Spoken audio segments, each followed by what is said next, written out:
OH cinema நேயர்களுக்கு வணக்கம். OTT சினிமாவில் இன்னைக்கு நம்ம பேச போகிற படம் அமேசான் பிரைமில் வெளியாகி இருக்கிற 12-12 த டே 12-12 த டே அப்படின்னு ஒரு படம்.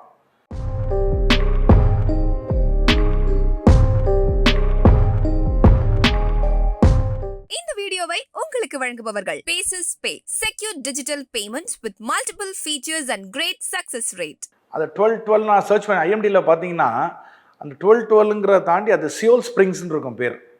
படத்தினுடைய பேர் வந்து சியோல் ஸ்ப்ரிங்னு ஒரு பேர் இருக்குது.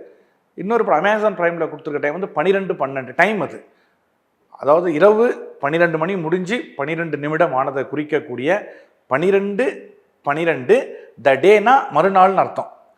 அது ஏன் நான் டைட்டிலுக்கு எவ்வளோ இம்பார்ட்டன்ஸ் கொடுக்குறேன், இந்த விளக்கம் கொடுக்குறேங்கிறத படத்தை பார்த்து நீங்கள் தெரிஞ்சுங்க. அதை பற்றி நான் மேலே சொல்ல விரும்பலை. அந்த 12-12க்கு பின்னாடி ஒரு சின்ன மெசேஜ் ஒன்று இருக்குது. அதுதான் சியோல் ஸ்ப்ரிங்ஸ்னே நம்ம பேர் வச்சுக்குவோம். இது வந்து ஒரு உண்மை சம்பவத்தின் அடிப்படையில் எடுக்கப்பட்ட படம். 1979 சவுத் கொரியாவில் பிரசிடென்ட் பார்க் வந்து அசாசினேட் பண்ணப்படுறார், சுட்டு கொல்லப்படுறார். அந்த திடீர்னு அவரை சாவடிச்சிட்ட உடனே அங்கே இருக்கிற மிலிட்ரி குரூப்ஸ், இராணுவத்திலே பல குழுக்கள் இருக்கு இல்லையா, இந்த குழுக்களுக்குள்ளே வந்து ஏற்படக்கூடிய மோதல் அந்த தேசத்தை என்ன பிரச்சனை பண்ணுது, அவர்களுக்குள் ஏற்படக்கூடிய ஆட்சி அதிகாரத்தை கைப்பற்ற போவது யார் அப்படின்னு மிலிட்ரிக்குள்ளே ஒரு 4-5 டிவிஷனுக்குள்ளே தகராறு நடக்குது.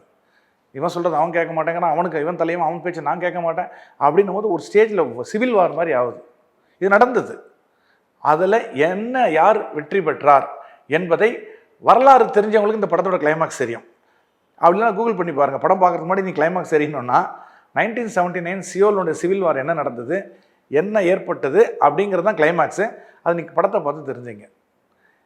இது என்னென்னா ஒரு படம் தத்ரூபமாக எடுத்துருப்பாங்க. அதுதான் பியூட்டி இந்த படத்துலங்க. ஒரு 4-5 குழுக்களுக்குள்ளே ஒரு மிலிட்ரி ஒரு ஓவர் நைட்டில் ஒரு பிரசிடெண்ட்டு சாவடிச்சிடுறாங்க, சுட்டுடுறாங்க. திடுதுப்பு நான் எடுத்து என்ன பண்ணுறதுன்னு தெரியல.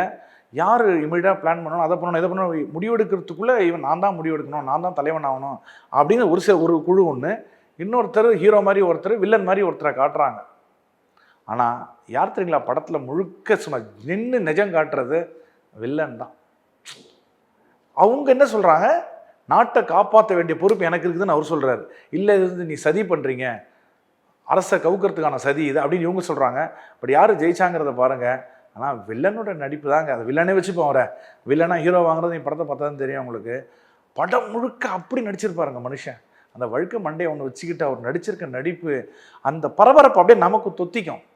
படத்தில் இருக்க பெரிய பியூட்டி என்ன தெரியுங்களா, எல்லாருமே மிலிட்ரி யூனிஃபார்மில் இருப்பாங்க. அதுவும் கொரியாக்காரன்லாம் எல்லாருக்கும் இந்த சப்பம் மூஞ்சி ஒரே மாதிரி இருப்பாங்க. நமக்கு இதில் யார் இந்த சீனில் பார்த்தேன் யார் அந்த சீனில் பார்த்தோன்னு கொஞ்சம் கன்ஃபியூஷன் இருக்கும். வேறு வழி இல்லாமல் நின்று ஒவ்வொருத்தர் பேரும் ஞாபகம் வச்சுக்கிட்டு அதுக்கப்புறம் தான் நீங்கள் பார்க்கணும். பேரை ஞாபகம் வச்சுக்கிறது, கொரியன் பேரை ஞாபகம் வச்சுக்கிறது, முகத்தை ஞாபகம் வச்சுக்கிறதோட கஷ்டமான வேலை. அந்த ஹூன்னு ஏதாவது ஒன்று இருக்கும், முகம் ஒரே மாதிரி இருக்கும். இதெல்லாம் தாண்டி நீங்கள் படத்தை புரிஞ்சிக்கணும். ஆனால் படம் ஒரு இடத்துலையும் போர் அடிக்காது. எடிட்டிங் நீங்கள் பார்க்கணும். இந்த படத்தில் எப்படி தான் கட் பண்ணியிருக்கானே தெரியாதுங்க. எவ்வளோ ஷார்ட்ஸ் எடுத்தாங்க, அது எப்படி எடிட் பண்ணாங்க, எந்த இடத்துலையும் குழப்பம் வராமல் எப்படி கொண்டு போனாங்க. அதே மாதிரி மியூசிக், ஒரு த்ரில்லர் பார்க்கக்கூடிய ஒரு விஷயத்தை, உண்மை சம்பவத்தை அது மாதிரி எடுக்க முடியுமா? ஒரு நைட்டு தான். ஸோ ஷார்ட்டஸ்ட் டைம் தான். 2 நாள் நடந்து 3 நாள் நடந்தால் நிறைய விஷயங்கள் நீங்கள் சொல்லலாம். ஒரே நைட்டு சின்ன ஒரு சில சம்பவம் நடக்குது, அதை மக்களுக்கு சொல்லணும், குழப்பம் இல்லாமல் சொல்லணும், போர் அடிக்காமல் சொல்லணும். இப்படி ஒரு சேலஞ்சு டைரக்டருக்கு. அப்படி படம் எடுத்திருப்பாங்க. ஐஎம்டிபி ரேட்டிங் எவ்வளோ தெரியுங்களா? அது 7.7. ஒரு நல்ல ஒரு ஆக்ஷன் த்ரில்லரை பார்க்கணுன்னா இந்த படம் பார்க்கலாம். என்ன மாதிரி ஒரு தனி மனித பவர் என்ன, மிலிட்ரியோட பவர் என்ன. அதாவது மிலிட்ரியில் ஆஃபீஸர்ஸ் வந்து சில வித்தியாசமான முடிவுகள் எடுக்கும் பொழுது கடைநிலை சிப்பந்தி இருக்கான் பார்த்தீங்களா, அவன் எப்படி கஷ்டப்படுறான். இவனுக்கு இந்த சிப்பந்திக்கு ஒரு பாஸ் இருப்பார், அந்த பாஸுக்கு இன்னொரு பாஸ் இருப்பார். ஹையர்கி அப்படி தானே இருக்கும். அந்த பாஸ் வந்து சிப்பந்தி இந்த வேலையை செய்யணுவார், இவனுக்கு இமீடியட் பாஸ் அந்த வேலையை செய்யாதன்னுவார். அந்த போர் வீரனுடைய நிலைமை யார் பேச்சை கேட்குறதுன்னு தெரியாமல் இந்த தலைவர்களுக்கு மத்தியில் தொண்டர்கள் அடிபட்டு சாவது மாதிரி அந்த சிப்பந்தி போர் வீரர்கள் எப்படி குழப்பம் வராங்க, யார் பக்கம் ஸ்டாண்ட் எடுக்கிறதுன்னு தெரியாமல் அந்த கன்ஃபியூஷன். நாட்டு மக்களுக்கு இந்த பிரச்சனை ஒரு பக்கம், சவுத் கொரியாவில் இந்த பிரச்சனை வருது. சவுத் மக்கள் ஒரு பெரிய பெரிய ஆஃபீஸர்ஸ் என்ன நினைப்பாங்க, நடுநிலையான இருக்க ஆஃபீஸர்ஸ், கொஞ்சம் நாட்டை காப்பாற்றணும்னு நினைக்கிற சில ஆஃபீஸர்ஸ். நாட்டில் இவ்வளோ குழப்பமாக இருக்க சூழலில் நார்த் கொரியா நமக்கு எதிரி பார்டரில், அவன் உள்ளே பூந்துறான்னா என்ன பண்ணுறது, அந்த பிரச்சனை வேறு ஒரு பக்கம் ஓடும். அப்படி சீட்டு நுனியில் வைக்கக்கூடிய ஒரு படங்க. படம் எந்த வகையிலுமே போர் அடிக்காது. கண்டினியூஸாக பார்க்கணும் படத்தை. அது கொஞ்சம் அதில் ஒரு சிக்கல் இருக்குது. அதில் நம்ம ரிலாக்ஸ்டாக பார்த்துக்கிட்டு அரை மணி நேரம் பார்த்துட்டு அடுத்த அரை மணி நேரம் அப்புறம் பார்க்கலான்னா கொஞ்சம் குழப்பம் வந்துடும். ஆனால் பியூட்டிஃபுல்லி ஒவ்வொருத்தரும் நடிச்சிருக்காங்க பாருங்கள். பர்டிகுலர் த வில்லன், அந்த பிரசிடெண்ட்டாக அவருக்கு அப்புறம் வந்தவர் ஒருத்தர், அந்த கதாநாயகன் சொல்லக்கூடிய ஒருத்தர், கதாநாயகன் மாதிரி நடிக்கக்கூடிய ஒருத்தர். என்ன நடந்தது எல்லா இடத்துலையுமே நம்ம நினைக்கிறது நடந்துடாது இல்லையா? இந்த படத்துலையும் அப்படி தான் இருக்கும். வேறு மாதிரி நடக்கும் படம். இது வரலாறு. அது யாரும் மாற்றி எதுக்காக நல்லது நடக்கணுன்றதுக்காக வரலாறை மாற்றி சொல்ல முடியாது. பட் எப்படிலாம் நடந்தது, ஏன் நடந்தது, அதற்கு கொரிய மக்கள் அதை எப்படி ஏற்றுக்கொண்டார்கள், இதெல்லாம் தான் படத்தினுடைய வரலாறு பின்னணி. ஒரு முழுக்க முழுக்க இராணுவத்தை வச்சுருக்க படம். ஜென்ரலாக வந்து ஒரு காமெடிக்கோ ஒரு ரொமான்ஸுக்கோ ஒரு வேறு விதமான விஷயங்களுக்கு சிரிக்கிறதுக்கோ வாய்ப்பே கிடையாது படத்தில்.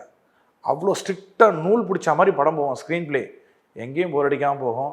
இந்த படத்தை ஒரு நல்ல ஒரு ஆக்ஷன் படத்தை, வரலாற்றினோட உண்மையை தெரிந்து கொள்ள வேண்டும் என்று ஆசைப்படக்கூடிய சினிமா விரும்பிகள் இந்த படத்தை கண்டிப்பாக பாருங்கள். அமேசான் ப்ரைமில் வந்திருக்கு. 7.7 IMDb ரேட்டிங். பார்க்கப்பட வேண்டிய படங்களில் இந்த 12-12 த டே அல்லது சியோல் ஸ்ப்ரிங்ஸ் அப்படிங்கிற கொரிய படமும் ஒன்று. மிஸ் பண்ணாமல் பாருங்கள். இன்னொரு படத்தை ரிவ்யூவோட சந்திக்கிறேன். டில் தென் see you. Bye. இந்த வீடியோ உங்களுக்கு பிடிச்சிருந்தா லைக் பண்ணுங்க, ஷேர் பண்ணுங்க, கமெண்ட் பண்ணுங்க. மறக்காம OH சினிமா சேனலுக்கு சப்ஸ்கிரைப் பண்ணுங்க.